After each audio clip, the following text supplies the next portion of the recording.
Friend ನೆನಪಾಗ್ತಿಲ್ವಾ? ಲೇಖನ. ಕೈ ಕೊಡ್ಕೊಂಡ ಲೇಖನ, ನಾನು ಲೇಖನ.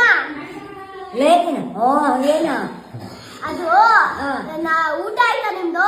ಊಟ ಆಗಿಲ್ಲ ಕಣೆ. ಯಾಕೆ? ಮಾಡ್ಬೇಕು ತಾನೆ. ಮಾಡ್ಬೇಕು, ಈಗ ಏನು ಖರ್ಚಾಗ್ತಿದೆಯಲ್ಲ. ಅದೇ ಸ್ವಲ್ಪ ಬೇಗ ಮಾಡ್ಬಿಡಿ, ಆಮೇಲೆ ನೈಟ್ ಆಗ್ತಾ ಬಂದಂಗೆ ಮಾಡಕ್ ಆಗಲ್ಲ ಊಟ. ಆಮೇಲೆ ನಿಂದು ಊಟ ಆಯ್ತಾ? ನಂದು ಊಟ ಆಗಿಲ್ಲ, ಮಾಡ್ಬೇಕೀಗ. ಸರಿ ಮಾಡು. ನಾನ್ ಯಾರು ಗೊತ್ತಾಯ್ತಾ? ಯಾರು ಅಂತ ಗೊತ್ತಾಗಿಲ್ಲ, ಹೇಳು. ನಾ ಹೇಳ್ದೆ ಅಲ್ಲ, ಲೇಖನ ನಾನು. ಲೇಖನ? ಅದೇ.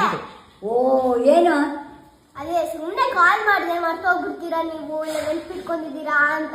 ಓ ಮನೇಲೆಲ್ಲ ಆರಾಮಿದಾರ? ಮನೇಲೆಲ್ಲ ಆರಾಮಿದ್ದಾರೆ. ಹೌದು ಕಣ, ಆರಾಮಾಗಿಲ್ಲ. ಈಗ ನಿನ್ ಮಗಳು ಶಾಂತಕ್ಕ ಏನ್ ಮಾಡ್ತಿದ್ದಾರೆ? ಶಾಂತಕ್ಕ ಇಲ್ಲಿ ಕೂತಿದ್ದಾಳೆ.